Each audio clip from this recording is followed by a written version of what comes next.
Hello, everyone. Good to see you. Paul Tranny here with the one and only Natalia Seth from Escaping Youth. You are Escaping Youth, basically. Hello. Hi. How you doing today? I'm good. It's the morning here in New York, and well, I guess afternoon, but Yeah. it's a pretty day. How are you? That's great. I'm doing well. I'm broadcasting from beautiful Denver, Colorado, where it's going to be in the hundreds the next couple days. Is it going to be toasty in New York? Actually, it hasn't been too bad recently, but it was pretty hot last week, and we don't have central AC, so I was sweating in my own apartment. Look out. Yeah. Everything from here down is sweat. No, just kidding. That's why I wear black. Honestly, sometimes it gets too hot. You don't need to know that. But I want to welcome you. I'm so thankful you are here. I want to welcome Marsha and Ferry and CJ, Michelle, Tom. You guys are all in for a treat. We have Natalia for 2 days. I'm so excited about this. Like, very few people are burdened with me wanting to work with them, and you're one of them. And I just want to apologize in advance. But Natalia, you're awesome, and I think you just work really hard. And I'm just glad you're here. And today we get you for 2 full hours. Tomorrow we'll dive into an artist spotlight briefly. So that will happen tomorrow. And so yeah, feel free to submit your portfolio for Natalia to review, and honestly just tell you guys that you guys are awesome, and thank you so much for joining in. So feel free, questions, concerns, whatever you guys have, just throw it in chat, because Natalia, we got a captive audience with her today and tomorrow. Yay. Yeah, how you feeling? Are you excited about this? I am really excited. I haven't done a live like this in a while, so yeah.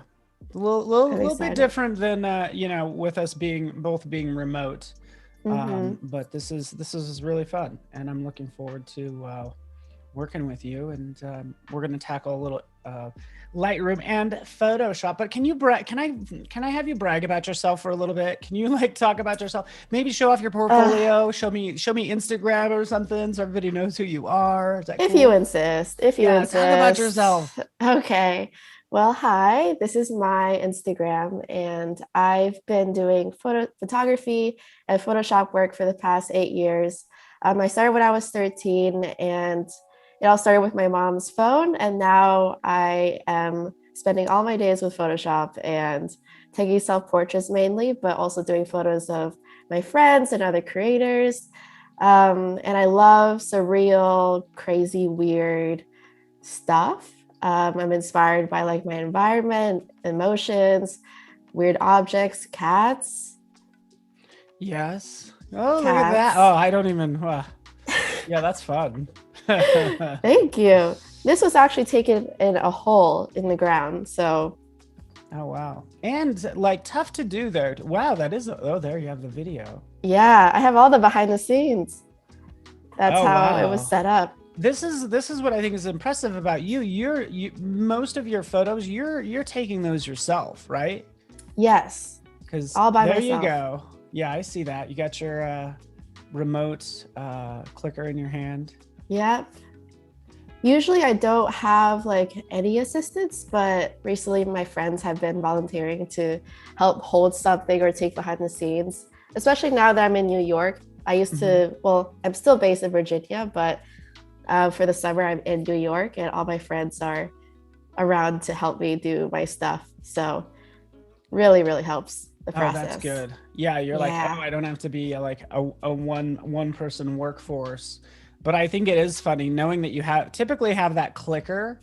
And so when I look, maybe, I don't know, when people look for photos of you, because you have to also remove that clicker in photos as well, right? I usually chuck it to the side. Oh, okay. It's a very beat up. Oh, yeah. Yeah. Yeah, that's or I like hide it in my pocket if I have time, but I only have like 2 seconds. And so I Okay. usually just like throw it really quickly and it either like Uh, falls into a place I can't see or like into a puddle or but I don't know. It's still surviving. So so if we were there watching you, we would watch you hit the button and toss that thing, take the photo, then you yes. gotta go like, where the heck did I throw it? Oh, did I throw it down one of those holes that I was just taking a photo from? Yes, that's And, exactly it. And especially more difficult when I'm in nature and like I am in a field. The remote is lost because it goes under grass, it goes under a bush. It's impossible yeah. to find. Oh man. So yeah, Well, it's a hopefully funny everybody's. process. It is. I just like imagining it kind of behind the scenes, and I love this. I love it when you do those behind the scenes like this video. Yeah. And that's why I'm glad we have you here, just to kind of get an idea of, yeah, sure, the photography as well as like the editing, because obviously like a lot of these take a lot of editing, you know. Yes, yes. I think like it's probably like 75% editing, if not more. Like this one was complete editing because this is the base image I started with. Yeah. But yeah, shooting like getting the right shots for the edit is really important too. So Uh-huh. I hope the behind the scenes like show all the work that goes into it too. Well, yeah, for sure, especially like this one, because the final outcome is very, you know, Natalia, which is like vibrant, like it was taken like during the day. Obviously, the original photo wasn't in that case. So Yeah. it's super cool. Yeah. And Sean is right in chat. Last time you were here, you did your face in some bubble gum, like bubbles that you were blowing. I did. This So, time I'm not going to be editing myself. I'm actually showing a shoot that I did recently. cool. And it's one of these photos, one of them. Okay. It's So going to be a mystery. it's a surprise. It's a surprise. So welcome, Christelle and Sam and Bruce. Hello, This is hello. good. Oh, So this is one of my favorites, by the way. Okay. Ponyo. Ponyo inspired. Oh, wow. Look at that. And this was how I composited this one. Do you recognize the scene from Ponyo? I don't know Ponyo that well, apparently. Oh, So shame on me. it's a little girl who changes into a fish. Oh, that's cool. So I'm the girl who changes into the fish, and this is the little boy that like takes care of her. Oh, nice. But this is my friend. I see it. Proud of this 10-hour edit. Yep. And all we're giving you is 2 hours today and tomorrow. I'm gonna go speedy quick. Good luck with that. That's a tough one. Yeah. Like people do like Ponyo in chat, so that's good to see. Yeah, Ponyo is such a cute movie. Yeah, that's awesome. I like this one as well. Love the that light. What is that light? What do you call that light? Because I have one of them. I don't know if they have it. Just an LED. The little travel. LED portable light. The portable light, yeah. Yeah, I use it for so much on my photography. Yeah. It's really cool. Great. Yeah, this is going to be fun. I think a lot of your stuff, like, yes, it includes, some will include props. Like we want to hear all about it as we tackle what we're going to work on today, you know? Yes. You know, process and ideas and all the stuff. And even, I'm sure you have some that like, you know, maybe didn't work out. And what do you do in that case? I'm sure it can't be easy.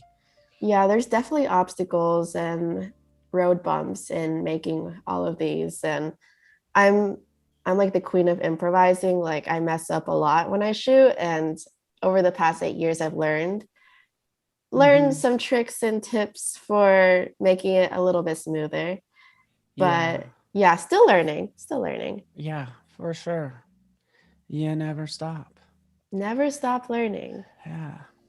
So yeah, this is good. So yeah, let's dive into, I'm curious as to what the plan is today. I know you have, I see Lightroom Classic open in your dock there and some other things. Yes. Should I slide over? Yeah, whenever you're ready. Everybody's saying amazing, phenomenal, it's amazing, awesome, crazy cool. Okay, so this is the image that I'm starting with, and I posted the edit of this like over a week ago.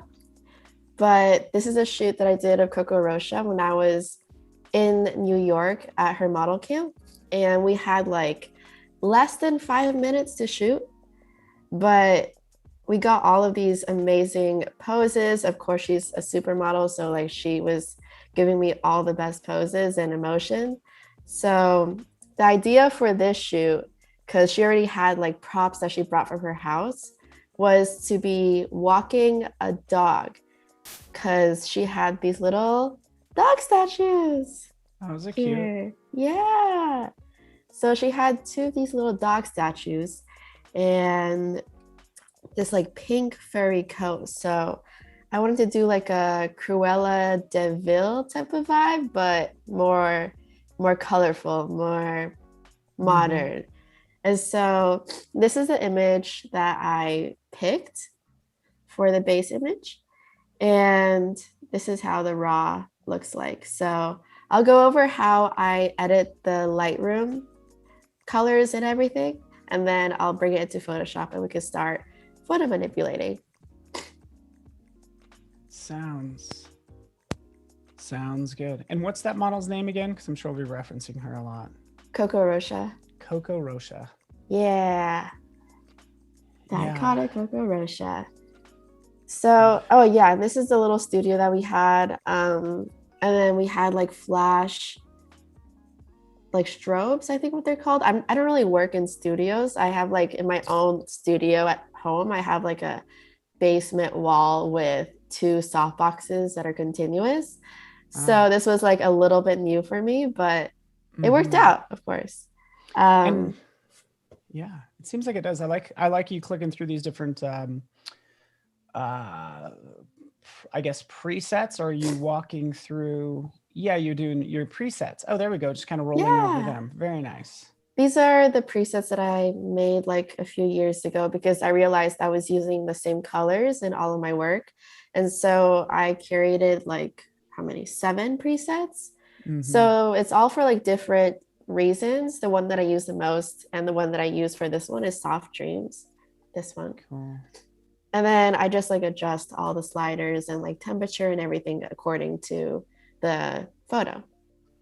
Very nice. Yeah. Sean's asking like, how did you end up working with Coco Rocha? How did this come about? This came about because of TikTok, actually. She found my TikTok and really liked the style of my videos and also like my photography, because on my TikTok, I show how I edit and like shoot all my photos. And so she wanted to invite me to her model camp. And for that model camp, I also learned how to model. And that was really fun because I don't know. And then I had like 10 minutes to shoot, and like all the other students also watched, and she did her thing modeling and I did my thing shooting, and then I created the photo that we're doing today. That's awesome. Yeah, what a cool experience. Like it really like was bucket list. You're like, wow, I could imagine you're like, I never thought I'd be doing this, and here I am. It was really, really cool. And especially since like I saw one of her videos probably like on Facebook a few years ago, where she's just like going off in her like modeling like every 2 seconds, like a different pose. And I was just like mesmerized on how someone could move that fast and also look so good. And so like speed forward to a few years later, I'm working with her. So that was like a very like dream come true moment. Yeah, for sure. Yeah. Sounds like people in chat love her as well. So that's good. Yeah. I agree. Great experience. And then for the colors of this photo, I'm looking to not have the highlights too bright, but make them pop a little bit. I always adjust the colors a little bit more in Photoshop anyways, but this is what we have so far. And the photo I'm looking to be more like magenta warm. So I'm gonna slide these a little more this way. Warm it up a little, because it looks like you are in a studio, but it looks like you're under an overpass or something. Yeah, because the basement or the class was in a basement of a hotel, like they rented out the entire basement. Oh, And so it really was like like this.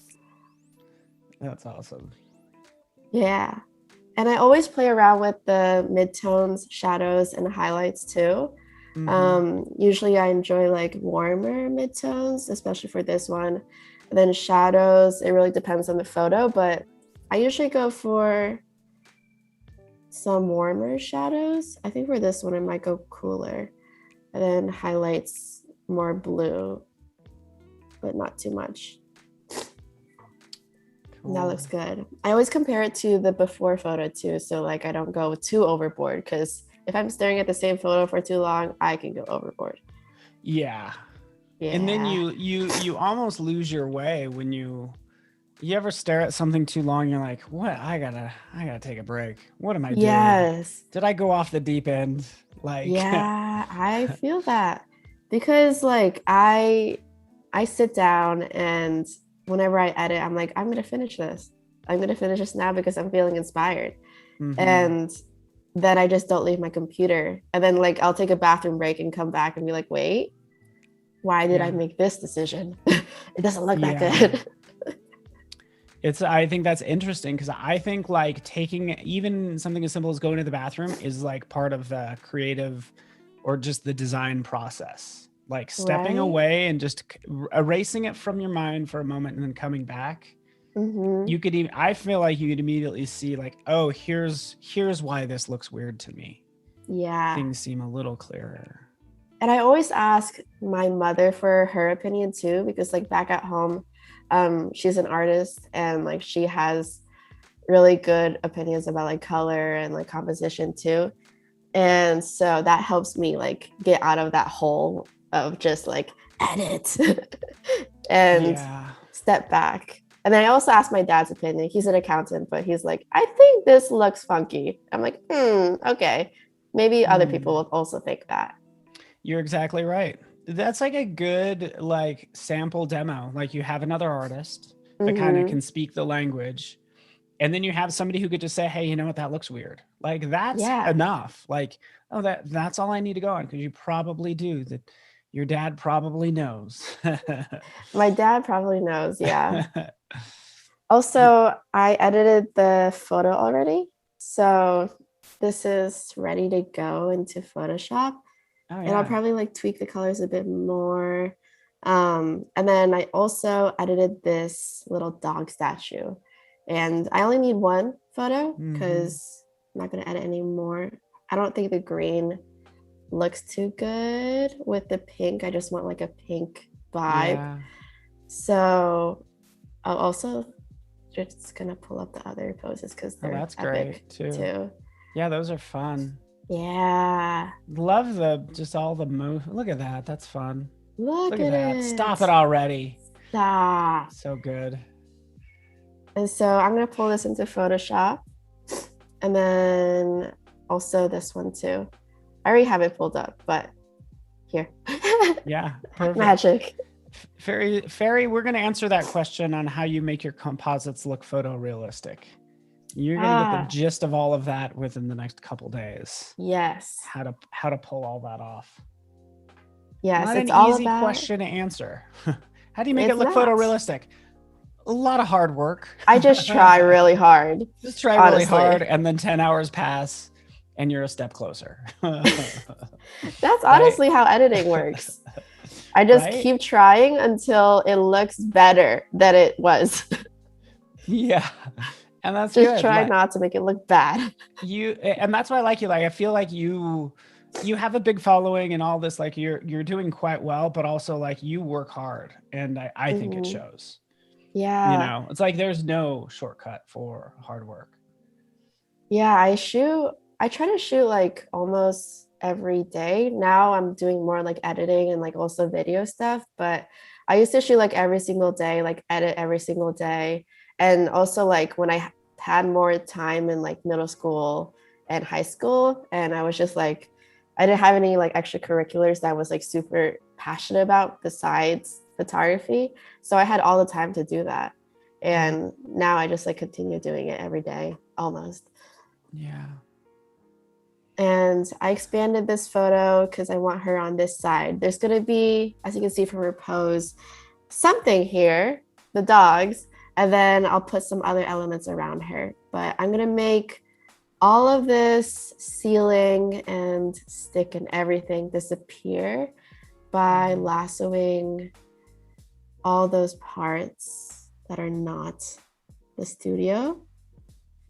And then I'm going to go to edit and content aware fill. And this works like magic because I'm sure that you know it can expand any wall or replicate any like grass, anything that you need to fill. And I like it because it's like it's an easy thing to do, and it gets you. You're like, hey, get me 90% there, like wherever you need to go, like push it, see what happens. So I'm all for it. As you can see, it worked pretty well. Yeah. I might have selected a bit of this part. I'm trying to see. Looks like you have looks like feather. that preview panel popped up. Is that part of the select and mask interface? Yes. Okay. So I can see how I'm going to reselect this, but I can see how it's going to look like it whenever I press OK. And then whenever it renders out, whatever it renders out is put into another layer. So it's not directly onto your image. So I'm going to do that again. And this is pretty new, this interface. I didn't know you could pull that preview panel out. Oh, really? Yeah, that's why I was like, wait, that's why it threw me off for a second. Look at that. Yeah, if you're working with clients shouldn't see this part because it's kind of fast. They don't need to know that some things are really easy. It's ridiculous how this works. It's like whatever little thing that you think is not going to take a long time, that's the thing that's going to take forever. Yes. Like shadows, which we will get into. And then this takes a little bit. My computer's working. There we go. And then just like magic, we have more wall. Nice. Magic. And then I have a secret that I have for coloring and also just like coloring walls. Because back at home, my wall that I shoot on for my studio is also white. And I prefer this over a green screen because it allows me to change it to whatever color. And I feel like green is hard to change. And so I use color fill layers, solid color, and then I choose whatever color I want here. For this one, I want like a magenta. And then I switch the blending mode, multiply, and then Command I to invert. And I'm going to select her with this magic tool called Object Selection Tool. And it's going to just recognize her when I draw this box. Perfect. And I'm going to go back to my mask and make sure this is on black. Wait, yes, black. Wait, Command Shift I to select the background and then backspace. And then we have our wall. Nice. And then I can change the color of the wall too. So I want a little bit lighter, like that. Oh yeah, we can experiment with different colors. Pretty. And still gonna go with magenta. Nice. And then I'm gonna go to my doggy and then cut the doggy out with the object selection tool too. And then mask it and drag the dog into the frame here. And I want the dog to be relatively big, like that. I might change the crop too because it's a little off, but I'm gonna have a leash, or maybe, yeah, a leash here. Cool. And then the two dogs looking back at her. So we'll duplicate this one too. Nice. And want it like there. And then I'm going to adjust the crop this way. Boop, boop, boop, boop. I like how you use the crop tool. I actually don't use the crop tool that much, but I like how you use it, which is cool. Wait, what do you use? You just don't use it? Well, like I will do, I'll change the canvas size under image, but you use the crop tool to like expand the canvas. You think a crop of tightening it up, but no, you're like, you know, you increase the size, and I love how you get the preview of the actual image around the edges, which is cool. Yeah. In Canvas, can you see the preview? Yeah, I could see the preview of the off canvas, like the studio, like a little piece of it, which is good. Does that make sense? Hopefully. Yeah. Okay, I think this is a better crop. And also for the expanding part, like if I'm taking a photo outside and I think the frame is too tight and I want more headspace or something, I take expansion photos. So I'll take like photos with the same like focal length around the subject. And then in Photoshop, I'll like stitch it all together. Okay. Using like, I think it's Automate and I'll find it. It'll just expand it perfectly. And I used to do this manually until I found this. Wait. Yeah, you need to go over one more. Go to under File. Automate, yeah. And so I'll do Photomerge. And then whatever files are open that I need, I'll just do like add open files, and then it'll do like a perfect expansion. Yeah, that's pretty cool. And I think it should keep everything on its own layers too. Yes, it does. Yeah. And it has its own mask too. So it's perfect. Yeah. Oh yes. Own layers, its own masks, like everything that you want, which is awesome. Everything. Do you, so real fast, since we're on selecting of this dog and stuff, do you use there's something called remove background? No. And I think it's hidden, which is why a lot of people don't know about it. Wait, I don't know about it. Where is this it? Is really good. Just go back to your dog photo, like wherever that is. Dog is here. Dog is here. There. And then delete the mask. And then just delete it. Yeah. And it could work on anything. It's really easy. So go open up so in your properties panel on the right, just scroll down. It's in the properties panel. Is this here? In the, like above the layers, like your layers panel. Oh, here? So we've right above it. See that panel? It already says properties. It's already there. Oh, there. Okay, so we've been sneakily adding things to this that I think get lost because everybody has it at the same view you do. See, there you go. Remove background. What?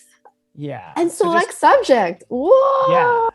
But hit remove background real fast. Let's see what happens. I don't know what's going to happen. Okay, there. So it looks like it did most of it. Yeah. It still kept a little green foot in there. And a little green foot. And a little bit of the shadow. Yeah. So essentially what it does is it's like using select subject and then creating a mask out of it. It does both at the same time. Oh. So it'll do that and then it also adds the mask. So when we talk about easy things like you were doing the content aware fill, that I use remove background if I just need to quickly knock something out, and then I'll go through and do all the cleanup. Oh. But anyways, that's kind of fun. That's super helpful. I didn't know about that. Yeah, it's kind of cool. Huh. It's hidden, right? It's like you gotta kind of scroll down in that box. We keep adding things to the properties panel, and it changes based on what layer you're on. So that's true. And I'm gonna do this expansion thing again. Let me get rid of this so it fits the frame. Select. Hello, Paloma. Good to have you here. Hello, Paloma. Paloma's working and lurking. I like that. I think there's a lot of people just like working and lurking. So kind of doing stuff, but also watching the live stream. Yeah. If you guys have questions, feel free to ask. Otherwise, I just like watching you work, by the way. This is a Oh, nice thank you. opportunity. You don't mess with the resolution at all. There was an earlier question on that. Like you just keep all the images at the original size, I assume, for a while. Yes, I don't change it. Yeah, I don't really have a reason to change it. Do you change it? No, I don't. Oh, I keep okay. everything like high res, but my stuff Yeah. gets, as soon as the layers really start stacking up a lot, then I'm like, the file gets too large. I'm like, okay, I gotta crunch this down somehow. But as you probably have noticed, because you were probably thinking, oh, I'm just gonna post to Instagram, and then you decide to write a book, right? Mm-hmm. And then you realize, oh, I don't have this stuff in like high res. Have you run into those cases where you See? need the high res version and you don't have it, basically? Yes, because I actually created my own photo book like 2 years ago, and it included some of my photos from back from 2014, 15 when I just started photography and I didn't know what a raw image was. And so, and I also like edited straight onto the photo, like no layers, just straight onto the photo. And so everything was just like super not the best quality. It was okay, not the best quality though, and definitely not like, what is it, 240 for printing? Yeah. Yeah, Up to it 300. wasn't. Yeah, it wasn't that. That's funny. That's awesome. You're like, I only need one layer. I'm good. Yeah, I'm good, Photoshop. I only need one layer. I'm so good. And then we got the dog now. We got the correct cropped, and we're gonna duplicate this dog and make a little smaller one. This is good. And as you look at this, like making this look like photorealistic, we could talk about this stuff like all day long. So good. Oh yeah. Because like the looking at sort of the eye line and making sure they're all in perspective. So I'm so glad you took that photo, of course, in that space where she was. Yeah, especially when it helps when I have props in person, and like I edit in a lot of things, but it helps when I actually have the prop and I can shoot my own stock images, because this is like the right level, like perspective for this edit. And sometimes when I'm like looking for stock images, it's like taken at a weird angle or like a little bit too rotated, and I want it to be this way instead. So this was nice that she had the dogs. And then all the other stuff that I found that I'm going to edit in also is going to be also like the right level and shading too. So I don't have to do too much work on making it look realistic. Yeah, exactly. Yeah. We'll have to talk more about like cases where you'd need other apps, or like where you'd maybe need 3D, because I could see this dog is like, well, I don't know, have you ever dabbled in 3D? I haven't, but actually here, I'll pull it up, the stock images that I'm gonna use, I found these all on Adobe Stock, by the way, which here, I'll pull this stock website up.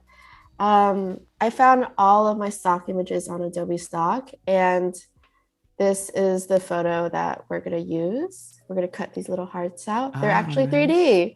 Nice. Yeah.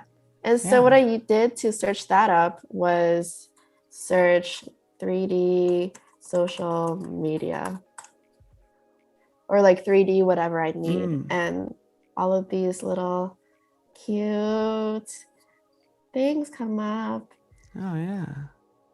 Lots of options. And so yeah, totally into it. They all look great. I love the soft corners, the rounded edges. Right? Yeah, I really like this one a lot. And this one has the same look. Yeah. And for those of you who don't know, you could always, there's that drop down, you can change it to free. So you were searching on images, you can drop down to free and search on hearts. So don't, Oh yeah. We want to give you guys free assets. I get it. Yeah. But yeah. So. And wait, I might have to save this.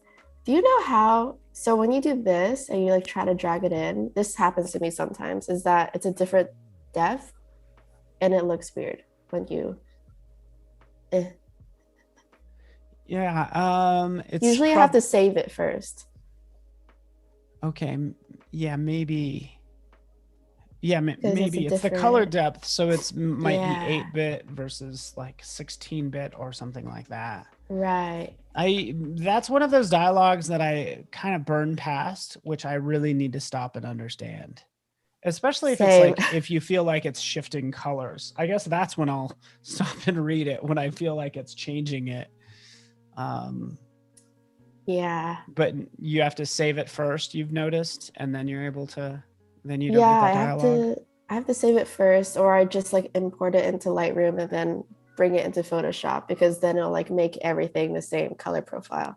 Ah, Yeah, let me see if this worked, because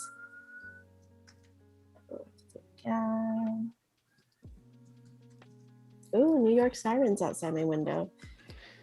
yep, you're in New York City. I have not been on a stream where I have not heard a siren, so Really? you're on brand. Oh, hey. You're good. Well, You're like, hey, it's good. well, it worked to save it and then bring it in. Oh, cool. Yeah. So I lower the opacity to see where I want to place this thing. And I think we're going to have some on the ground, just like scattered, and then a few above her head and a few above the dog's head. So, well, let's first cut them out. And also, this is a smart object, so I don't have to worry about making it bigger or smaller and then losing the quality. Which is really nice. Yes. And I'm going to use the object selection tool. Select my hearts. Perfect. And then mask it. Oh, wait, the heart. And I'm going to bring that one back. There we go. Then mask it. And then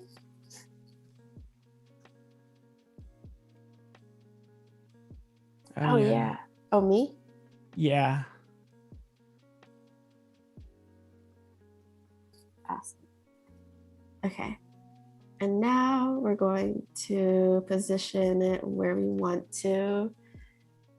And so the idea of this edit is puppy love. And so they're like sending little text hearts to each other, but in real life.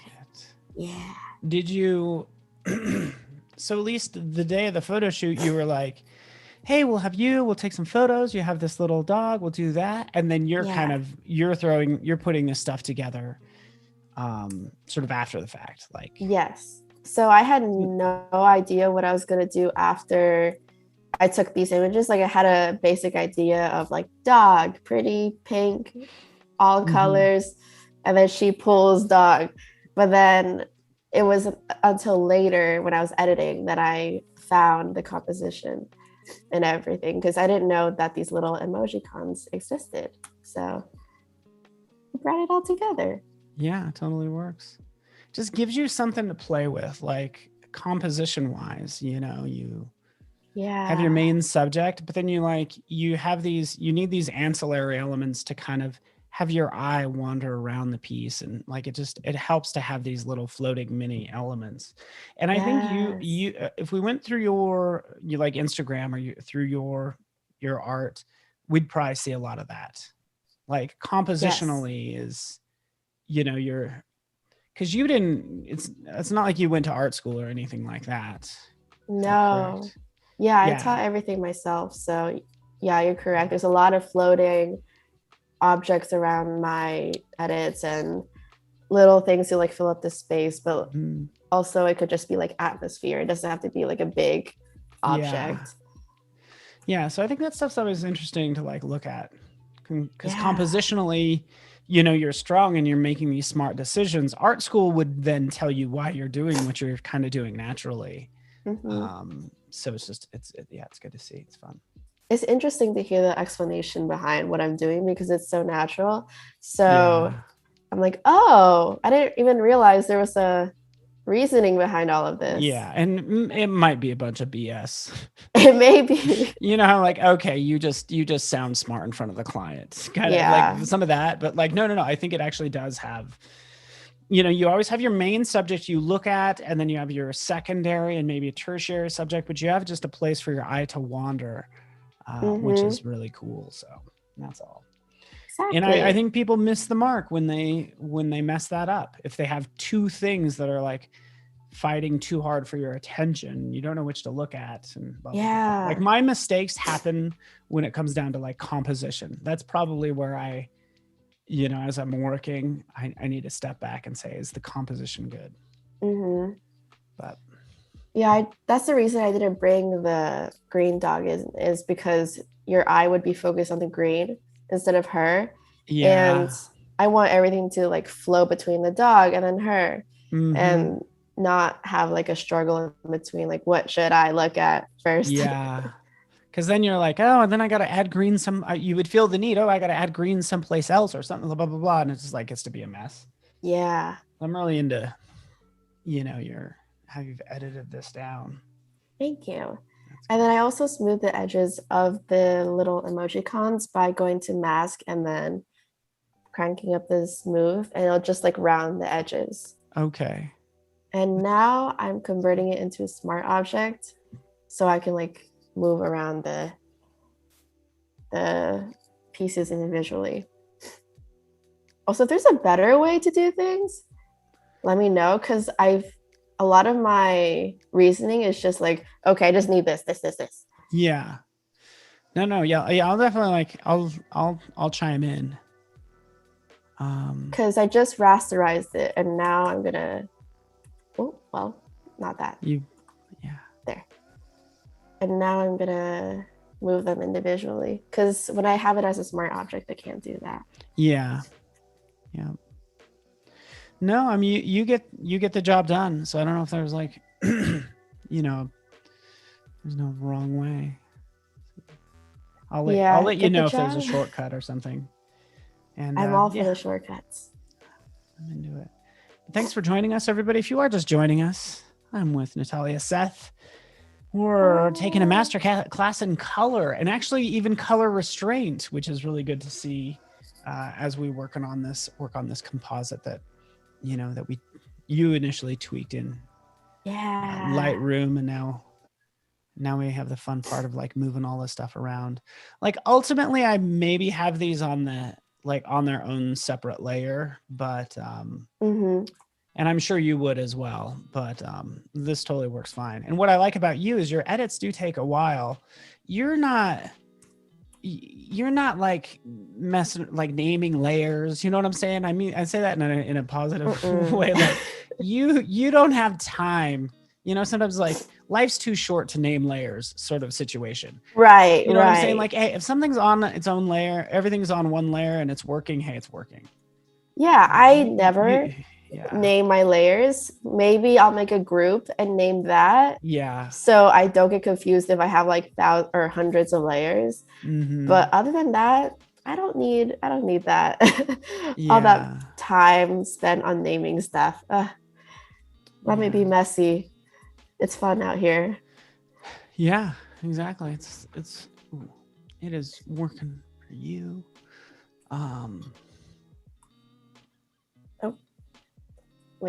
Also what I'm doing right now is putting them on the floor and then fixing the perspective of them. So I'm playing around with this door and skew and all of them to make it look like it's like flatter than it is. Maybe perspective will do it. Yeah. So a big part of making things look realistic is getting the right perspective, also with like the lighting and shading and all of that. So we'll focus on the shading after we place all the subjects down. Yeah. And sounds good. Just cutting this out. Also, I duplicated this layer, and so we're just bringing them on the floor like that. Boop. Place one here, and then kind of making them look random, like they just fell on the ground. And luckily, since it is a heart, you could actually mirror it. You can flip it and it's still going to read as a heart. Right. So that's good. Right. Also, just realized since I'm gonna overlap them, I might just make them into their own layer because then it'll get messy. And then I'm gonna mask this. Oh wait, wrong layer. Also Command Z to fix your mistakes or go back. Yeah. You got it. You're probably not used to talking and like editing at the same time. No, because I'm just like, do this. Mm-hmm. I'm still trying to fix the perspective. Also, what I think would help for this one, because I want it to look a little flatter, is to shave it down here. So I'm going on the mask, hitting the brush tool, and then making sure it's on black, and then just painting away the bottom of this. Yeah. So a combination of this and also playing with the perspective tools. Like that. It already looks flatter. And also it's really nice in the original image that all the shadows were pink because all the shadows will be pink in this image already. So it just helps me. Yeah, totally. Very rare that happens, but that's why because we only have you for 2 hours today and tomorrow. Like we don't have you here for like to do a 10-hour edit. It's a good thing. Yeah. This is a good like composition to make. Yeah. See, it looks a lot better. Yay. So sweet. I'm gonna duplicate that and then make it smaller and place it on top of it. Like that. Maybe I'll adjust it a little bit. And then just nudge it to the side a bit. And then that's the process for all of these emojicons. I'm gonna bring in another element. Oh, that's the dog. Another element right here. A dog bone. Nice. And so she is gonna be holding a dog bone, and there's gonna be, oh, I have to save it, 1 second. But she's gonna be holding a dog bone, and there's gonna be a dog bone that's really big on the floor too. And we're gonna turn the dog bones pink. I'm just gonna save all my stuff, the clouds too. Yeah. And I use clouds and like other like floating atmosphere objects a lot. I love like dust and butterflies, and those are some of my like basic go-tos, but clouds is a big one. Yeah, and those clouds are tinted pink as well. Right? So perfect. You probably run across stock art and you're like, this is a Natalia image that I need. Yeah. Right? Even if I don't have an idea for the stock image and I like run across it and I'm like, oh, I'm going to use this in the future, I'll just like favorite it and keep it in my mind for later. And I'm just going to make this smaller, probably like around here. And as you can see, the lighting on this dog bone is also pretty flat. There's no harsh shadows, which really helps. Yeah. Yeah, like your other elements. Yeah. So yeah, Richard, I was actually just checking if, so Natalia, you're most active on Instagram and TikTok. Is that correct? Yes. Okay. Correct. I was also stalking you on Twitter. Oh, yeah. That one is a desert. There's nothing much on there. You're good. And okay, placing the dog bone, and then I'm gonna duplicate that and put one in her hand. Kind of like that. And her hand being like this, it wasn't like meant to be purposeful, but I'm using it to hold something because it says it's fisted. So we're gonna put A little dog pill like Yeah, that. so that's like almost like a happy little accident, maybe. Yeah, You it know, really how that's is. set up. And kind of like that. There we go. And then zoom back out. Okay, and then we're gonna place the clouds now. There we go. And then let's just place them and cut them out. So magic wand tool, press on the blue, and then mask, then Command I. And then now we can place them. I'm gonna rasterize this and then apply the layer mask so I can move them around. And then let's see. I want some of them to be bigger and some of them to be smaller. So we're gonna make this one big, like that. And So then, for I mean, I would for these, I would cut them out onto their own separate layer because I think now that large cloud is cut off. yeah, it is. Okay. No, just you're good. But yeah. How would you I do would that? cut it. I would select it like you normally do, like you were just doing. Uh-huh. And then I would do copy, or I would do either a cut or a copy. So I do a Command X, Command and then X. a Shift Command V will paste it into X. place. Shift Command V. That'll paste it back into place, which is nice. Oh! Now, yeah. That's Wow. good. Yeah, that tricky shift key, and the great thing is it also works in Illustrator. And then I would, ultimately you can convert that to a smart object.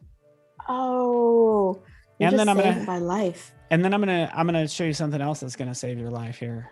Oh gosh. Okay, what? You're gonna be so excited. I hope you like it. Because now for layer 3, I can't tell if I look at my layers panel that is a cloud. So let's make sure we get the cloud thumbnail in there.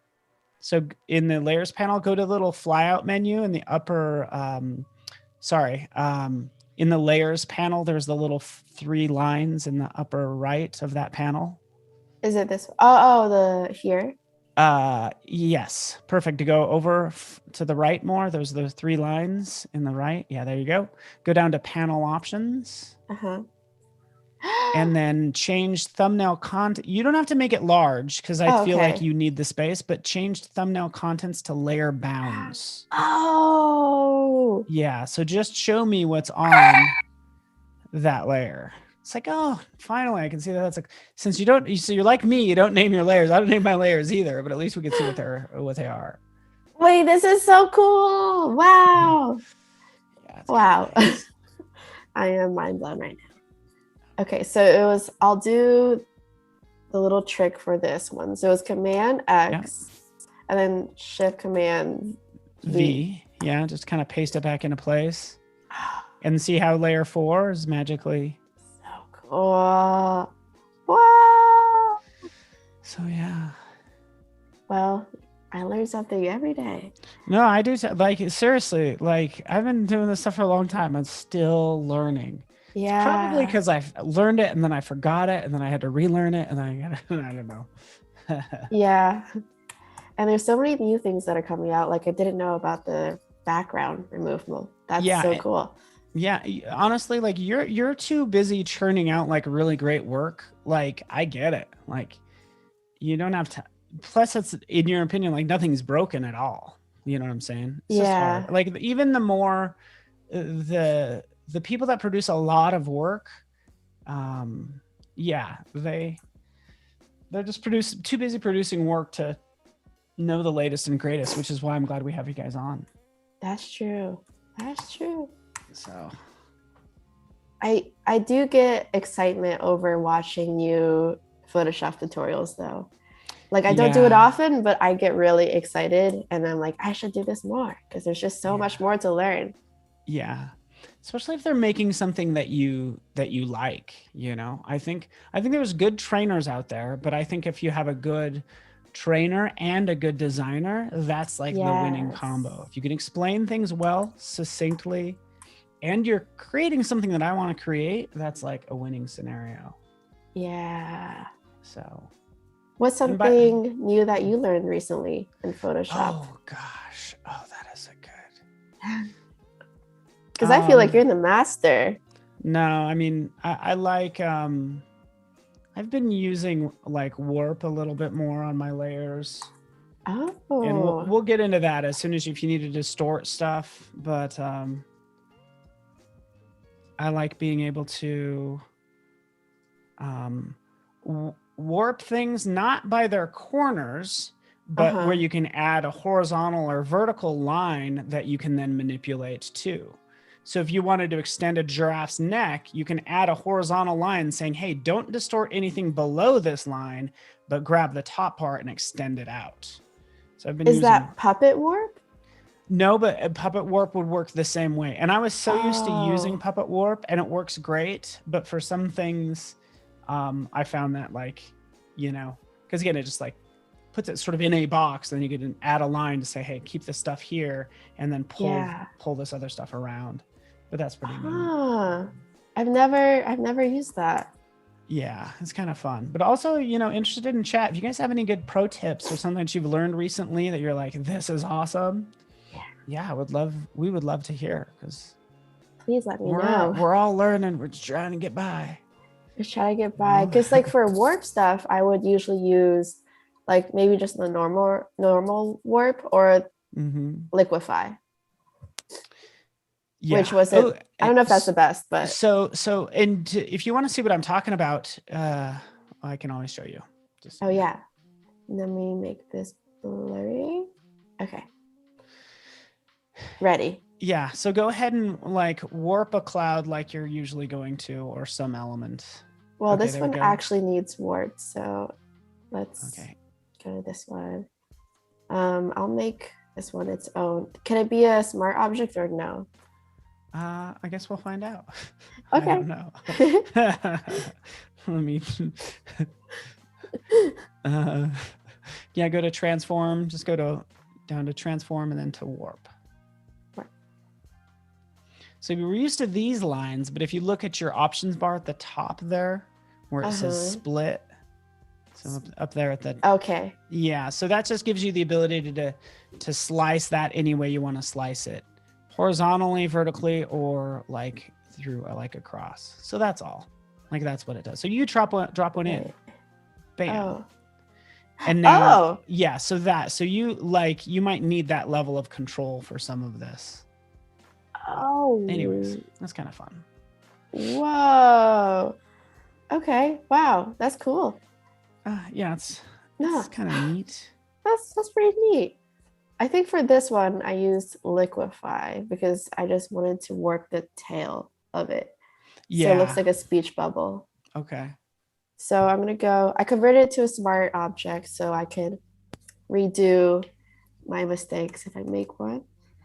And then I'm going to go here, and then I'm going to go to show backdrop to see where she is, and then change the opacity to like 30. And then I'm going to warp this. And that looks good already. Let's see how it looks. Okay. And then I'm going to push this in. And honestly, that looks good. Yeah. Yeah. There we go. Those look good. I just love the look of those. They look like they're made out of almost like clay or something. Yeah. Yeah. That's why I love 3D objects. Yeah. That's really cool. And then next we are going to make the rest of the clouds blurry. So I use Gaussian blur to make this one blurry, and we're going to use Gaussian blur on this one too, because this one is in front. So I'm going to change it to a smart object, and then blur, Gaussian blur, and then change it a little bit less. Nice. It's smaller. And then I'll make this one blurry too. Let's see which layer this is. Layer 7. And then same. Yeah. Cool. And let's see, any other ones? Maybe this one in the background a little bit. Layer 5 and blur, and then make it just slightly blurry. So that's the process for blurring things. Super easy. I usually use Gaussian blur. Do you use any of the other blurs, like lens blur or? No, I mean, I do most of my things need Gaussian blur as well.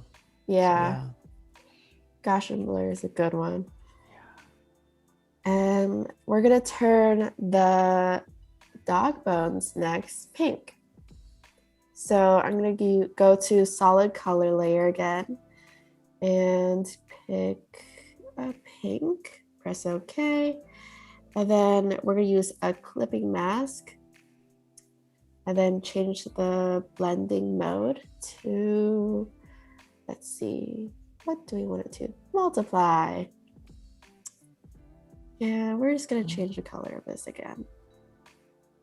Something like that. Maybe? Yeah. Yeah. It's nice that it's you have that clipping layer, so you could always change it. So nice. And then I'm gonna make another adjustment layer and then change the curve of it. I usually use curves to adjust all of my lighting for my objects too. Nice. Let's see. I'll just play around with it. Like that. Do you use curves in Lightroom as well? Yeah, so I think for this one, in my preset, I raise the shadows and then I also adjust the red, green, and blue ones individually. Yeah.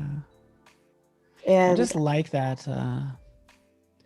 I like that curves, the tone. Oh, the tone curve. That's just, I want that in Photoshop. Yeah. Nice. Yeah, that's a good idea. Right. Yes. The colors. Because, let's do another adjustment layer because I usually make the highlights a little bit more blue for all my photos, like that. And yeah, it's kind of like you removed the gray, and then now it's, instead of it being light gray, it has a nice soft blue that looks really good. Yeah. If I'm seeing it right.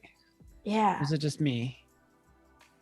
I think you're right. Yeah, there we go. Yeah, I noticed a shift in the background. This is before, nice. This is after. Yeah, that looks better.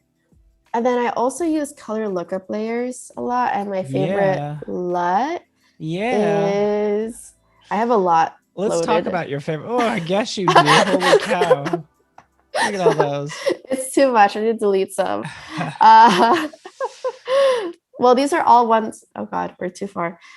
These are ones that I imported, but there's one that came with Photoshop that I really, really like. And if I can find it, it is Fall Colors. Okay. There. Oh yeah, it warms it up. And I decrease the opacity a bit. And so I use this with the curves, the cool curves, and just like play with the balance in between those. Okay. Yeah. And we'll see if there's. Let us know if you guys have any questions. Feel free to ask Natalia. I want to know everybody's, if you have a favorite lookup. I like, there's the 2-color lookup that I like, and it makes it like everything a pink and a teal color, which is kind of fun. It's usually near the top. Oh, I'm like So. scared to open my color lookup again. Let me look. Does it come Scroll with up. Photoshop? Yeah, it comes with Photoshop. It normally is like at the top, 2-strip look at the very top. Oh. And it may or may not. I guess it doesn't. Oh yeah, crank it up there. Yeah. And it doesn't. Yeah, it's Oh. not bad. It seems to like eliminate the blue, and the blue is so nice. So I think Yeah. yours is definitely better. But I feel like color lookups do a good job in like unifying the composition. I think it Yeah. hides any editing errors I do. You I know what I'm agree because it saying? strips all the color to just magenta and green, right? Yeah. So it's a good way to like, it just tightens it up a little, which is cool. Which one is 3-strip look? Oh, whoa. Very vibrant. Yeah. Huh. And then there's Interesting. like, yeah, you know, you've probably been through all those. Yeah. Blue. The blues, blue, green. Some of these really make sense. I'm never going to use bleach bypass ever.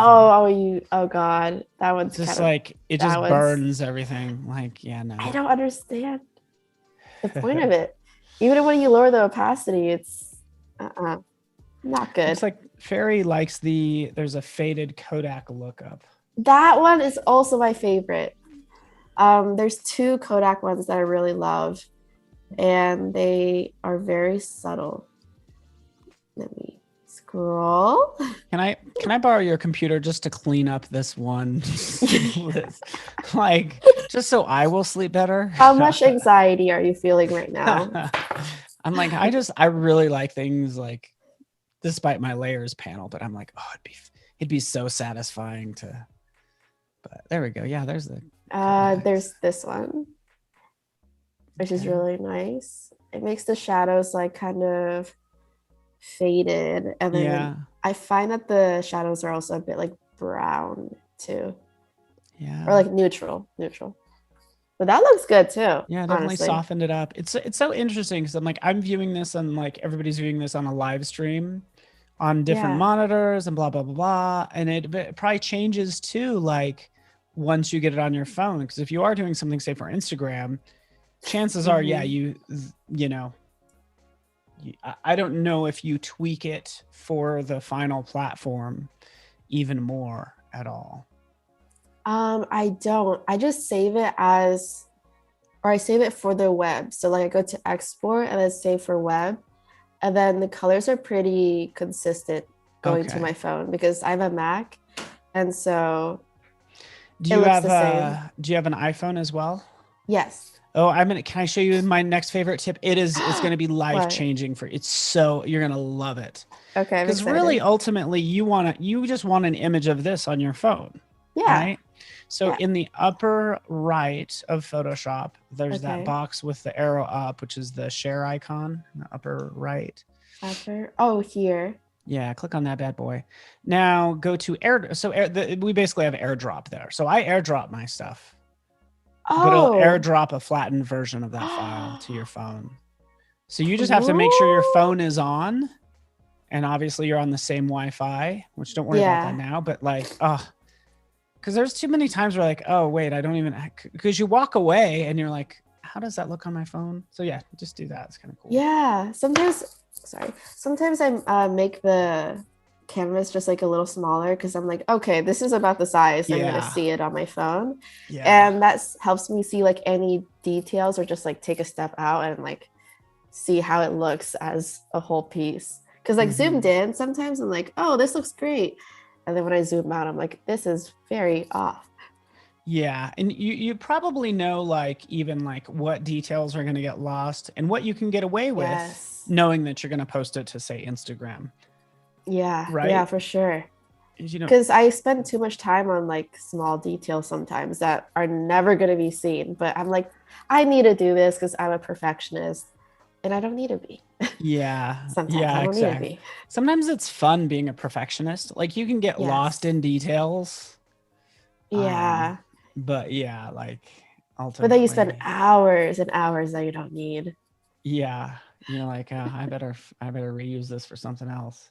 This better go in a book at high res. Yeah. Mhm.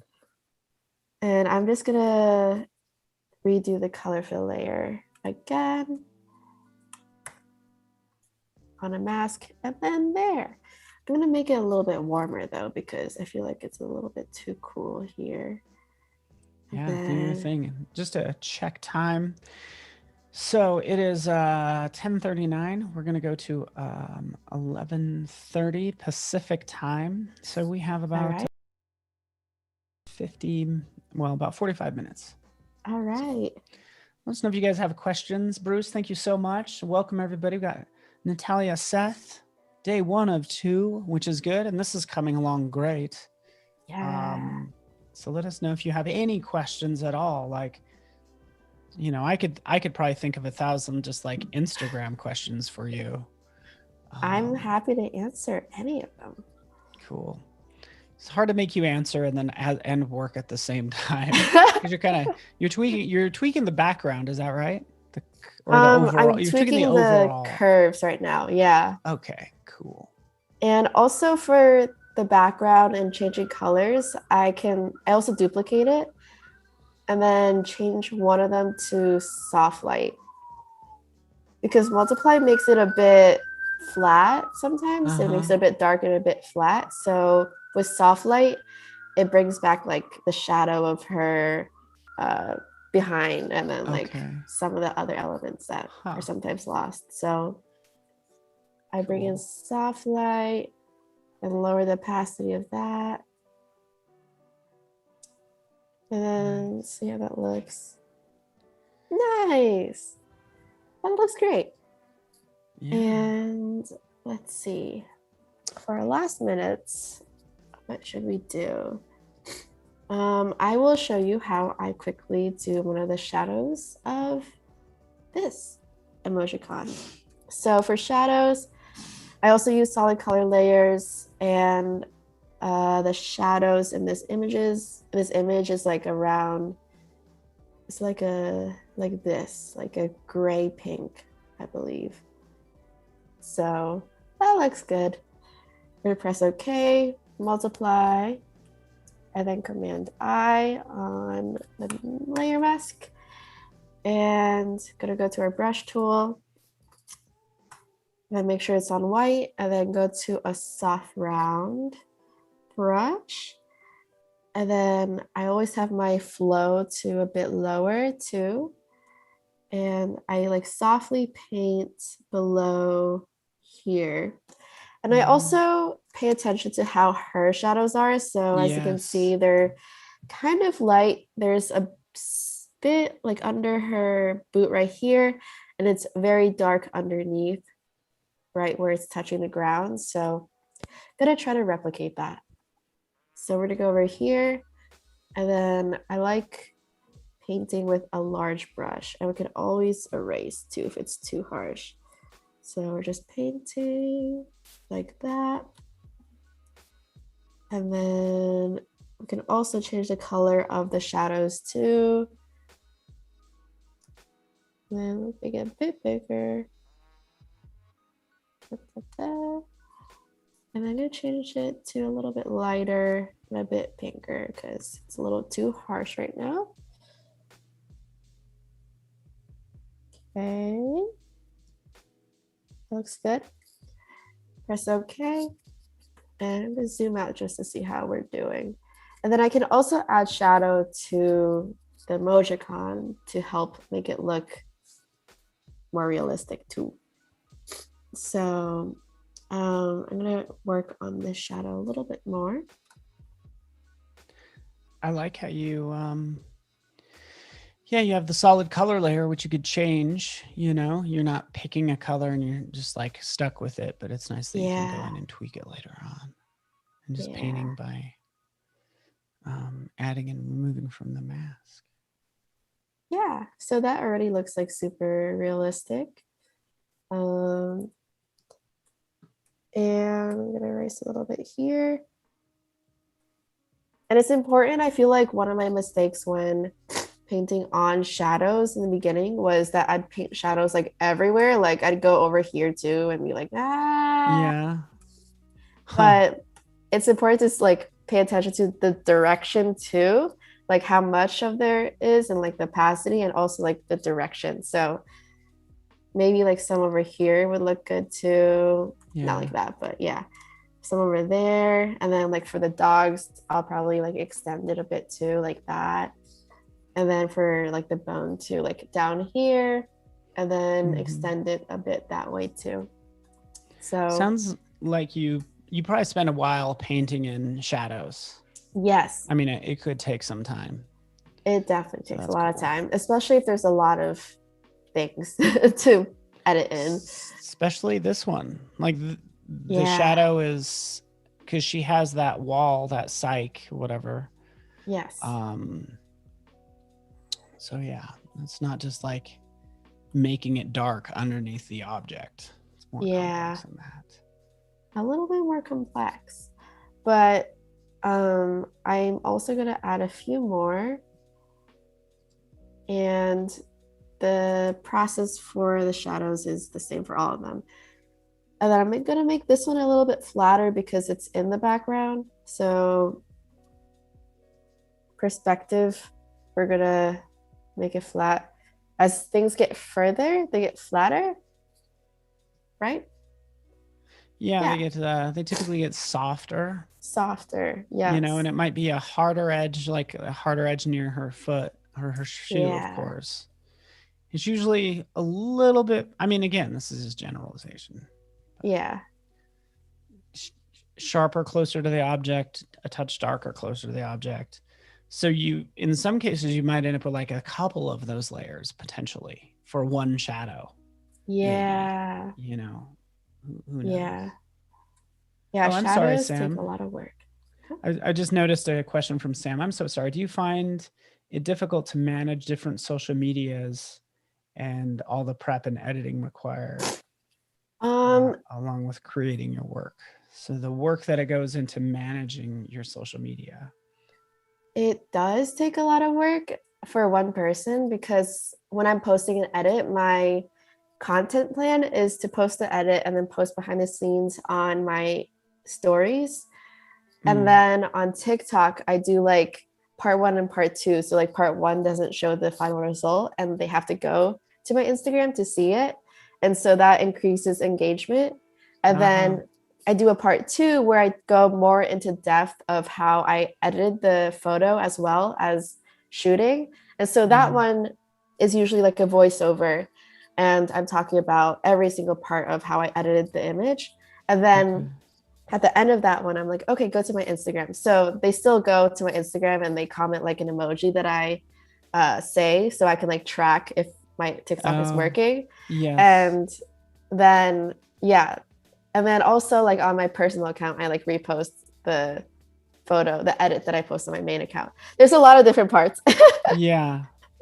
But it's hard to keep track of for sure. Yeah. And all the work, it's all the work that goes into doing all that stuff and making the behind the scenes. Yeah. You know, that's, you know, for one person, it's a lot to think of. Yeah. And like sometimes just like any, I don't know if this happens to you, but sometimes like when you finish the image, you're just done with it. You just like, you're over it. You're bored. You're like, I want to move on to the next thing. And yet you got to do behind the scenes and blah, blah, blah, blah, blah. It's arguably, that's why I get burnt out sometimes because I'm like, now I have to explain how I did this. And I don't want to explain right now because I just did it. So yeah, it's definitely a little difficult in that way.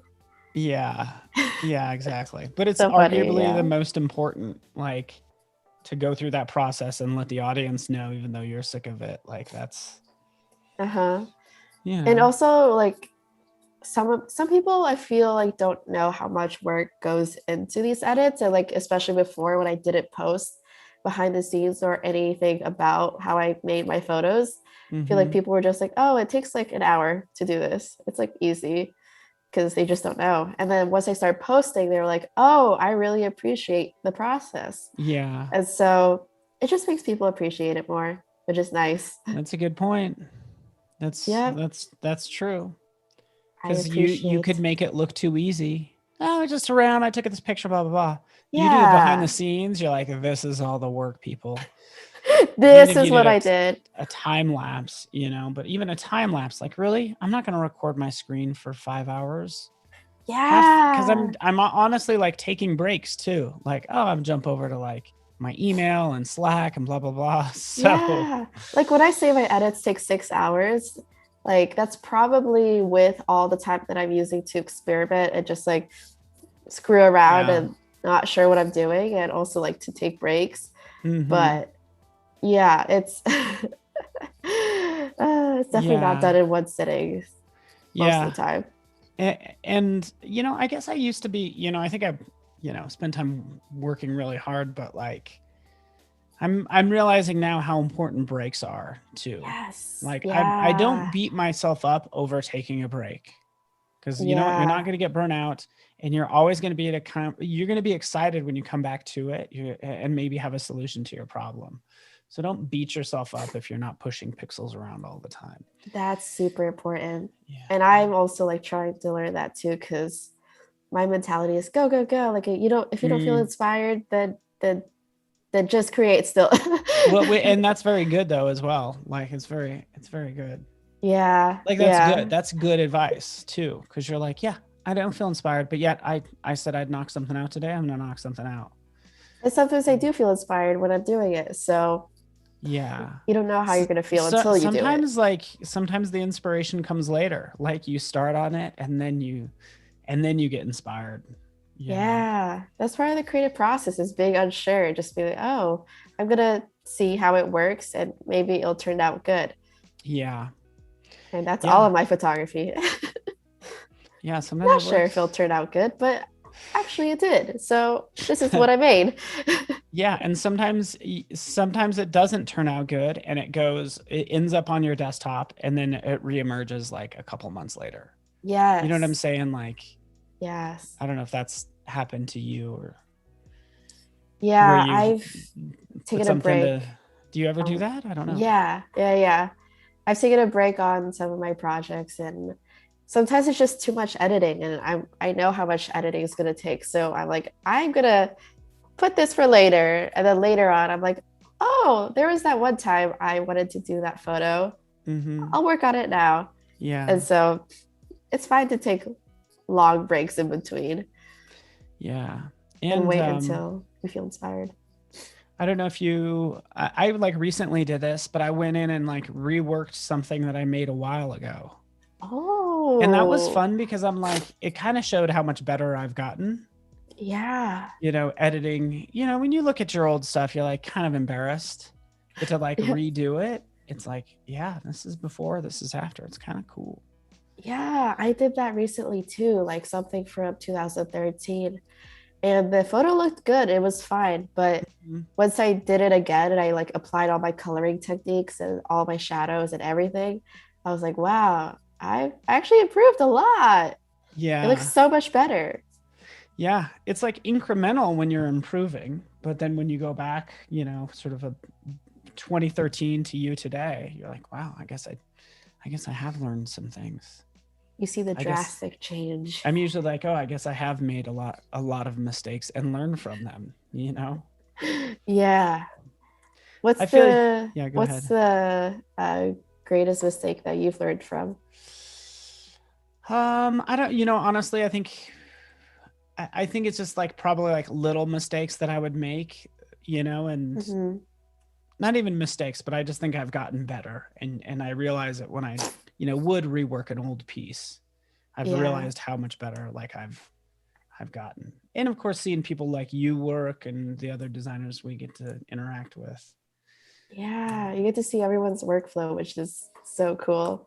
Yeah. And, you know, honestly, a lot of people are not doing any crazy Photoshop magic. Like, you know what I'm saying? They're like, they're not using fancy. Some of them are using fancy equipment, but are you using a Wacom of some sort? I usually do, yes. Okay, but right now, like, what are you using? A mouse? Your hand? My trackpads. Trackpad. Using your track hands? Yes. Using your track hands? Perfect. Yeah, just my trackpad. Because I would have used my Wacom, I just didn't have enough ports for everything that I'm doing right now. Got it. Well done. I would go through Yeah. phases like that too. I'd be traveling a lot. I'm like, I just got used to using a trackpad. Yes, I would forget my Wacom pad or Wacom pen Yeah. at home because it's Okay. so small, and that's the one thing that I need to make it Yeah. work. You So, kind of need that. but my trackpad is not that bad. I'm kind of used to it now. Yeah. I agree. Just like you're just like lo-fi in terms of like equipment. Just a Yeah. laptop. It's also nice to be like closer to the laptop too, because like Wacom tablet, you're like back here. Okay. Yeah. Because I always have to lean in to see all of the details. I wish my Yeah. monitor was bigger, but Yeah, that's another thing, especially if you're traveling, how hard that is. yeah, You know, like yeah, I hear you. all the Want to heavy equipment. welcome, looks like we have, welcome Rob Zill's in the house. Claudia's in the house. Good to see you. Welcome Hello. everybody. We have Natalia for another 30 minutes as we work on this lovely composition, this composite with Coco Roca. Wait, how do I say her last name? Kukurosha. Rosha. Thank you. Sorry, Yeah. Coco Rosha. Who's an amazing model, and she proved it by how professional she is, by how fast she knocked out those poses. Yeah. From what it sounded like from you. It was very quick. Because usually I have to pose my friends like very specifically because like for my edits, I only need one. I only need one photo, but I'm very specific on how the pose is. So I will like keep like turning their hand like slightly and be like, okay, wait, turn your head this way, this way, this way. And also they don't know like all as many poses as like Coco does. And so this shoot took literally like 3 minutes. Yeah. Which never happens. Yeah, it was really cool just seeing you click through those different images. Because I guarantee, like, I know you didn't have a lot of time with her, because that's life. And Yeah. if you're good at your job, all you need is 3 minutes. You know what I'm saying? For her, all she needs is 3 minutes. Yeah. And I was like nervous because I've never done a shoot so short because I like experimenting too, and I bring in other stuff. And also there's just like time to like talk and whatever. But when you compress everything down and you get right to it, 3 minutes. Yeah, 3 minutes. Like, welcome to working with, celebrities and those type of people. You're not going to get the time you think you have. That's true. All right, the shadows are looking good. So Fairy, hopefully you're catching some tips on making a realistic shadow.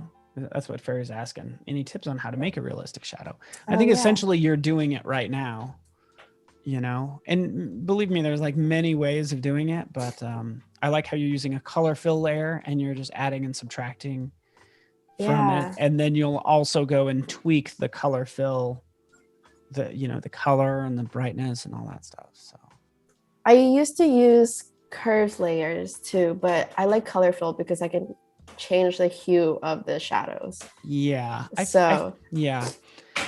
feel like I feel like it would be more straightforward, because curves, you really have to know how curves work if you want to make something lighter or darker. And curves is amazing for like coloring an image. Like I fell in love with like the individual RGB curves recently, and I didn't used to play around with those before because it was intimidating. Okay. But now I love them. And I don't, that's I need to get on board there too. I don't jump into the RGB. I just stay in master. Oh, really? Yeah. What do you use to color your images? I'll do what you do, which is like a color fill layer on top of something, and then I'll like change the blend mode. I'll use curves just to adjust the brightness and contrast. That's all I really use it for. So I don't use curves to manipulate colors probably as much as I should. I guess I don't. It's interesting because I don't usually use color fill to color my images.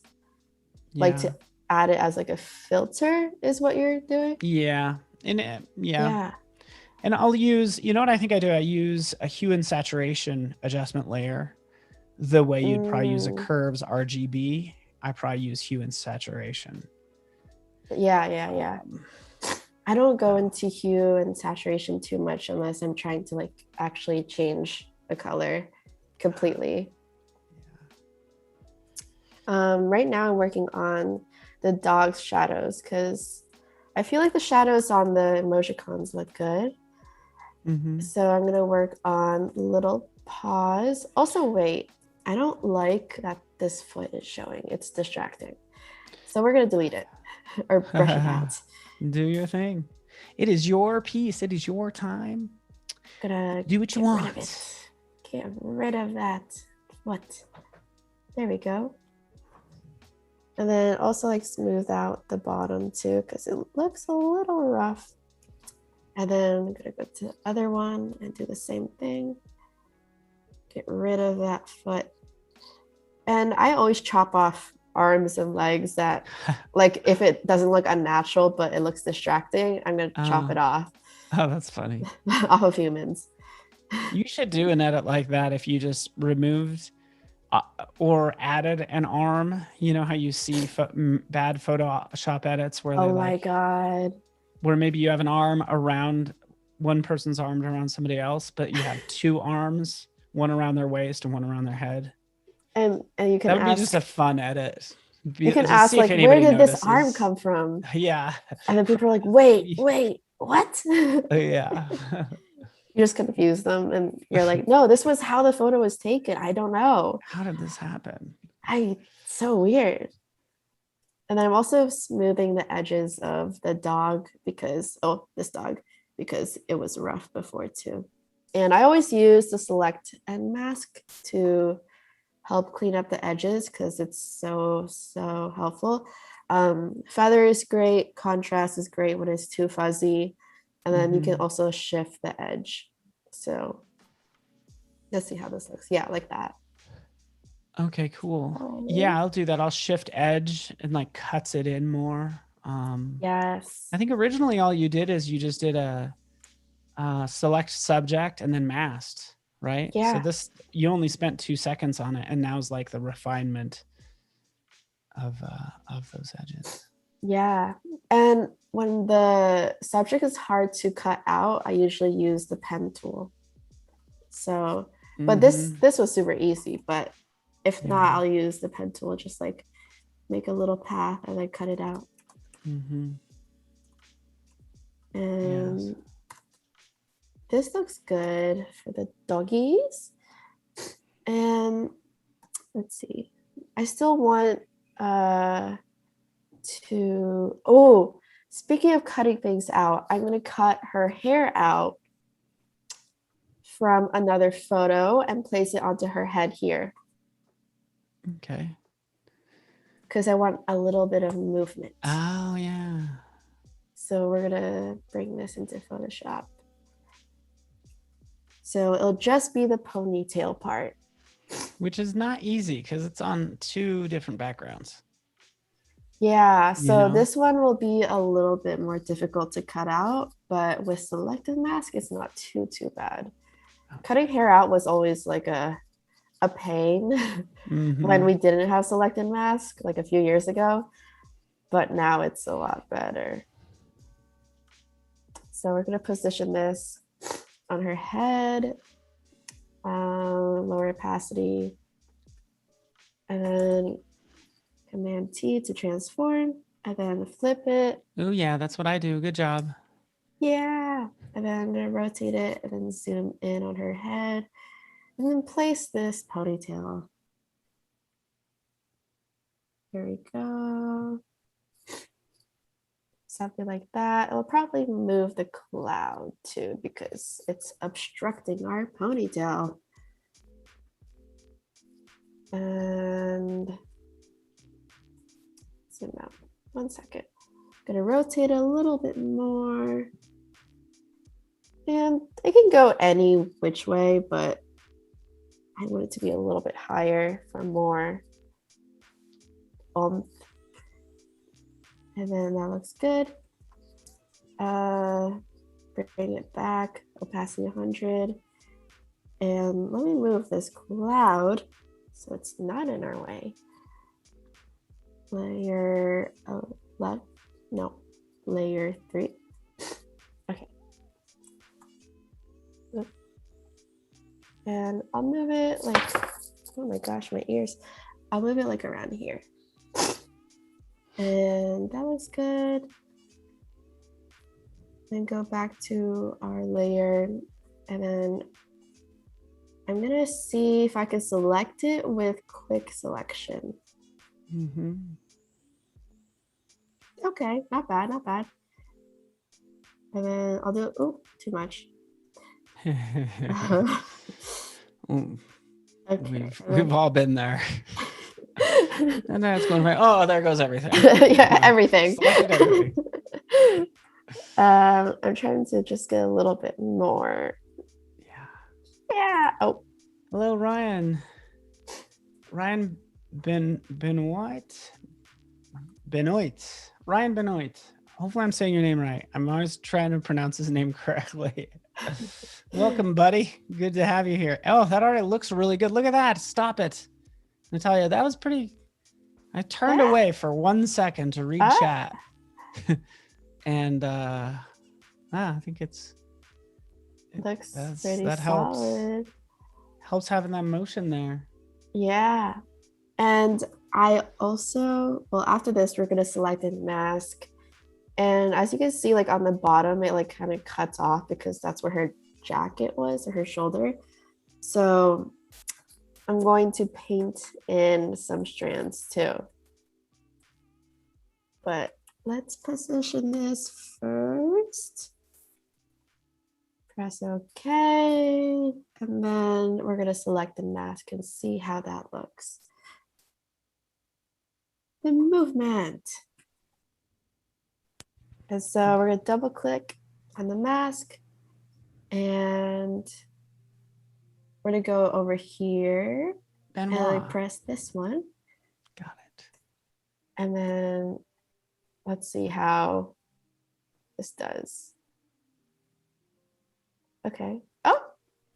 Yeah, seems like it's doing it. Yeah. Yeah, it's getting rid of the background perfectly. Nice. And then we could also hide like this part with the cloud too. There's many different ways to hide that part. Or it's rotated down to, like, I don't know. But like you also have that hard edge on the bottom. So like, do you hide that behind her or stretch it or who knows what? We'll try a few things and see. Let's fix. Oh. Hello, Augustina from Argentina. Good to have you here. Hello. Fantastic. And then press OK. That looks pretty good. Yeah. There's a little bit there, but we can erase that. And then we're just going to erase this part, which looks weird. And then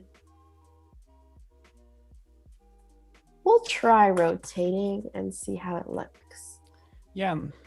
Let us know what you think, everyone. Like, what's nice about having a captive audience that can kind of help you with your composites. Yeah. So you're not alone.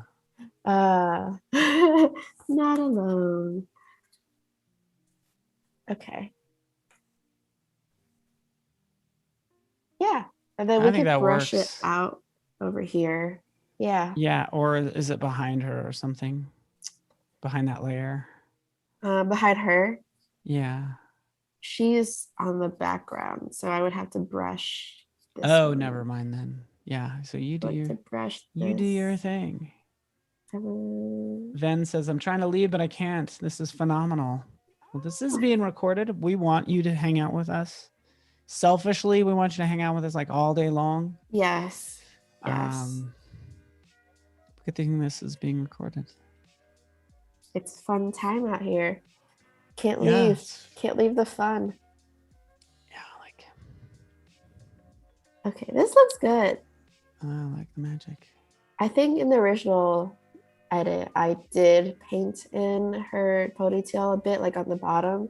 I probably like erased a little bit here, like really softly, and just like painted on her hair with the same color. So I do that a lot when like the hair isn't looking so hot. And I need like a few more strands. I'll just paint in hair. Okay. Do you ever paint in hair like that? I do. And like I did this for years. Like before I got a Wacom, I would have brushes that I'm looking at now.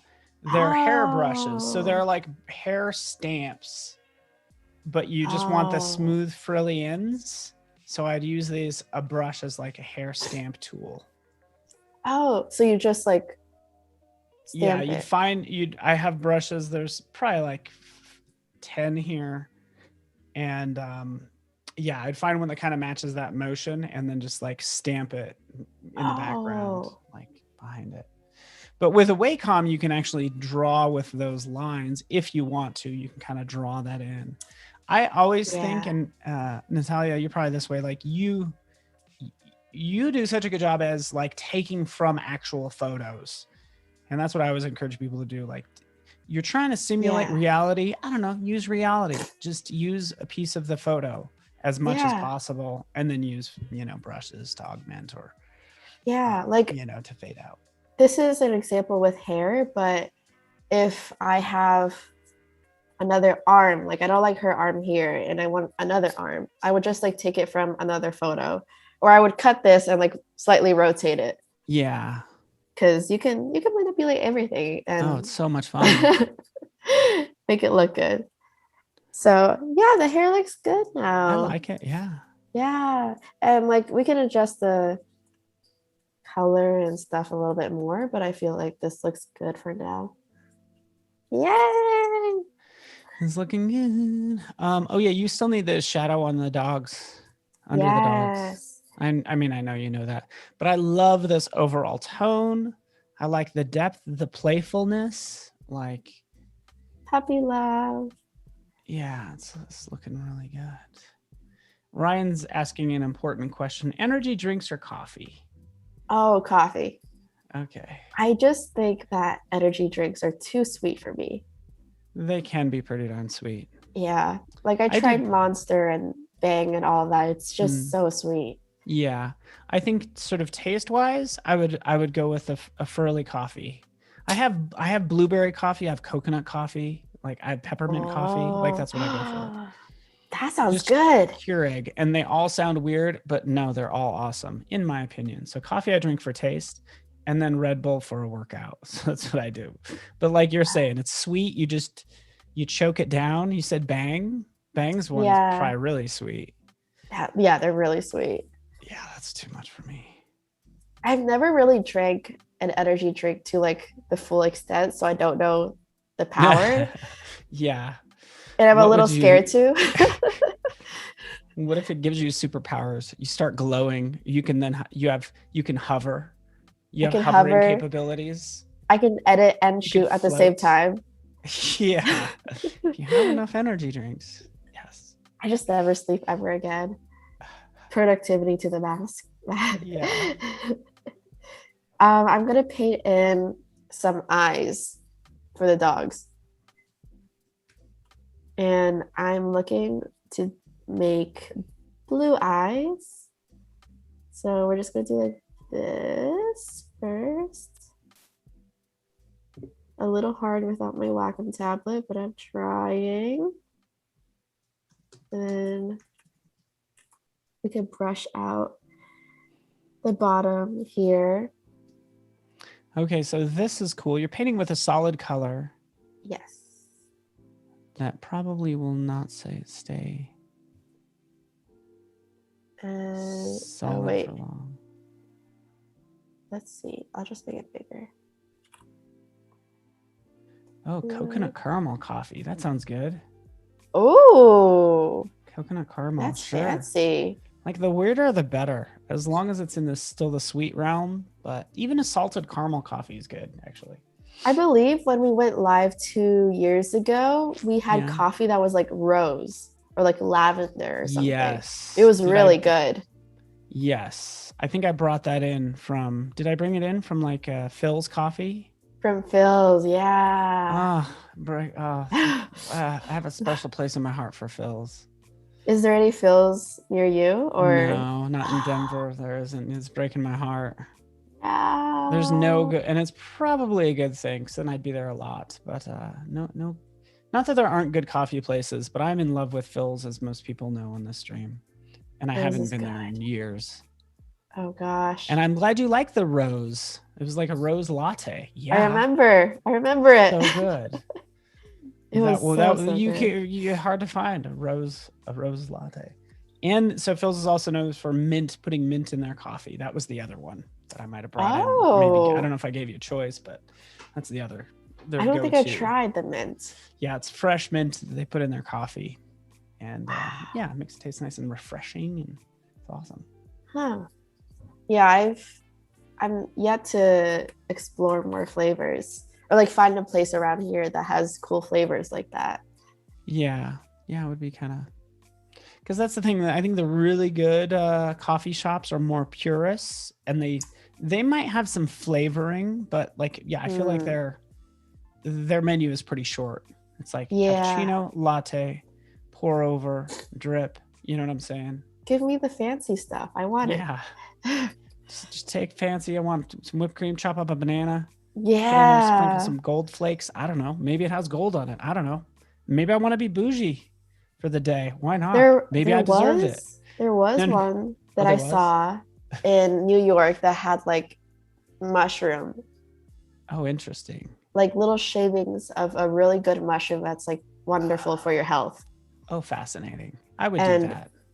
Yeah, people said it tasted good. It was very expensive, so I didn't get it, but I wonder if it was like a truffle coffee. Oh. I wonder if that's what they did. I'm quite sure, but that would be good. Yeah. And like you said before, this is not going to be solid for long. I'm going to do this. I'm going to press Option and then bring this, the highlights through.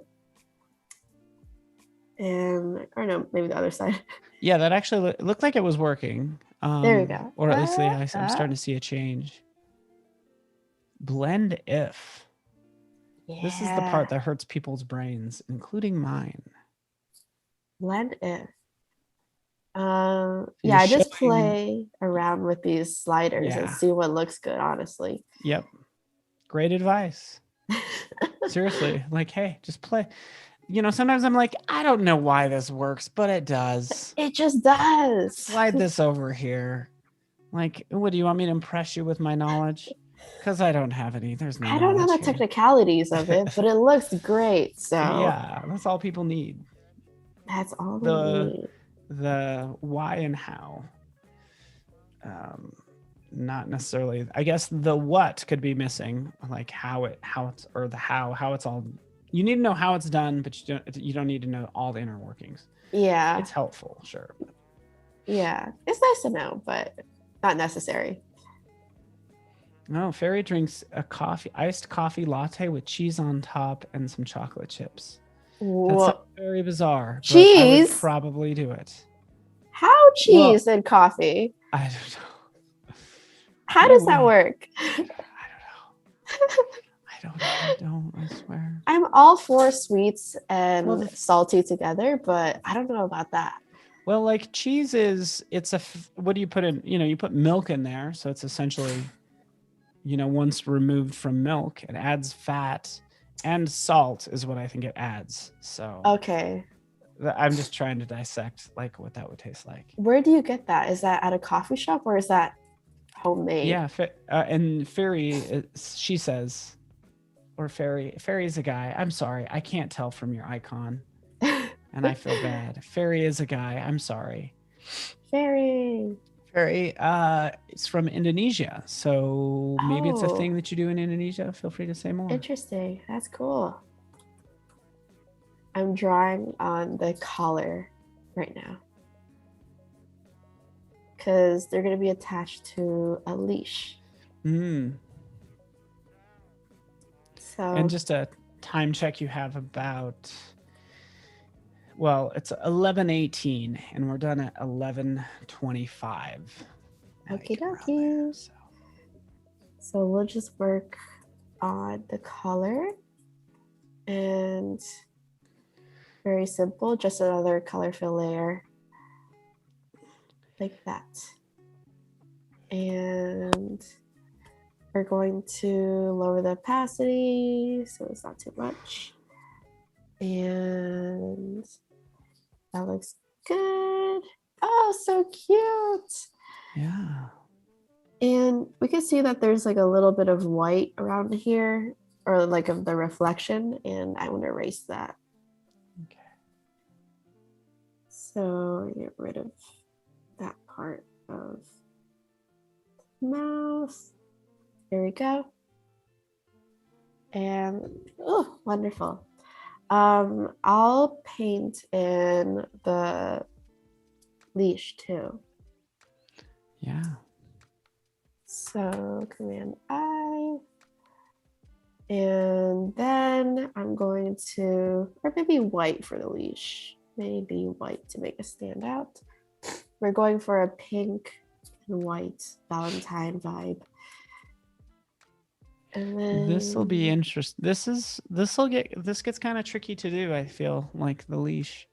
yeah, especially since I don't have my Wacom tablet, we're gonna Yeah. try to make it smooth. Uh-huh. But You could do use the pen tool and it could be like, no, you're doing fine. Don't it looks good. It looks good. Yeah, I know. I was gonna say, well, you're gonna need to, but like, yeah, you just drew a very smooth line. Oh, there it looks good. There we go. There we go. And then I'll erase this or make it connect some other way. And then we need another one. Oh, nope.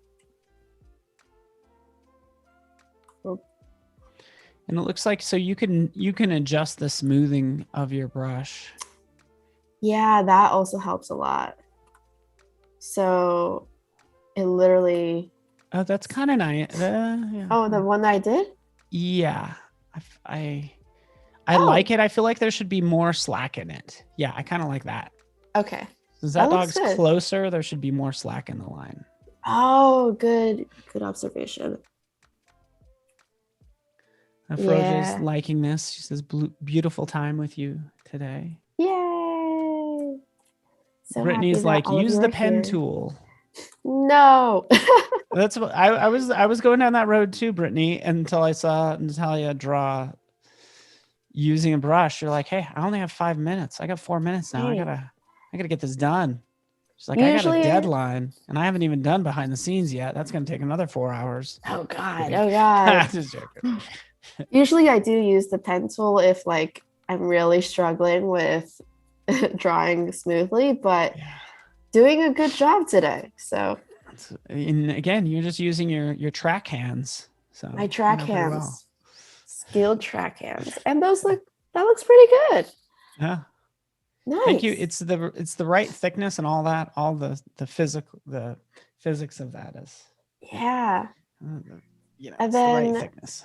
What I still need to do is do the shadows for the dog. Highlights and shadows for the bones and fix the background because the color is still a little bit off to me. But that's what I still need to do. Cool. I'll play around with the color of the background a little bit while we're waiting for the last few minutes. I think a little bit more vibrant will do. Something like that. Yeah, that looks good.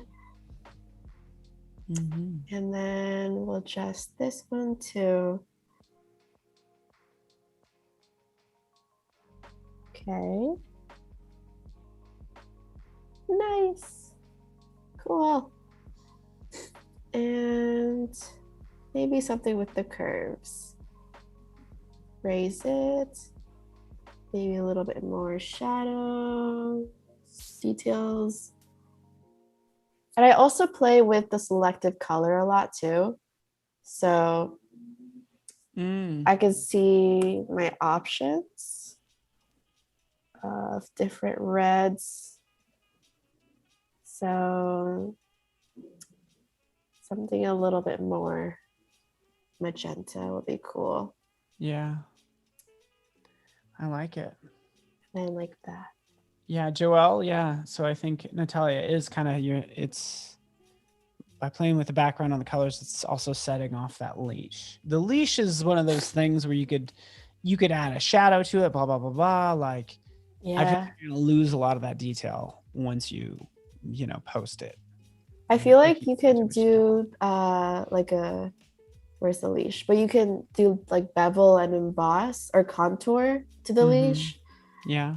which could help it stand out or like add shadow to Yeah. If you it. do it real subtly. Yeah. Yeah. Um, Let me see if I can do that. What? And Really quick. Robert Walker's also asking about the bone in her hand. Are you gonna save that for tomorrow? Yeah, I'll save that for tomorrow. Cool. That one will take a little bit more time. Yeah. But yeah, the bevel and emboss or contour might do something. Maybe. Mm-hmm. Maybe if you adjust it. Yeah, it's hard to tell with the size of it, and it's such a Yeah. thin object. So it's Yeah. all right. That is the voice. So Natalia, this is amazing. You've done plenty within the time we had the past 2 hours. I want to thank you so much. You're amazing, and I'm so glad we have you Yeah. tomorrow. This is so fun. So everybody, So happy to be here yeah, and to we're so be glad you're hosting with here. you. Yeah. No, this is great. And thank you everybody in chat for hanging out with us. Stay tuned, plenty more going on. We have an Illustrator Daily Creative Challenge coming up after this, but we have you tomorrow as well. Yes. So join us then. Join Natalia, us tomorrow. you're awesome. Be more fun. All right. Yeah. Thanks so much, everybody. We'll see you guys soon. Thank you. You guys are awesome.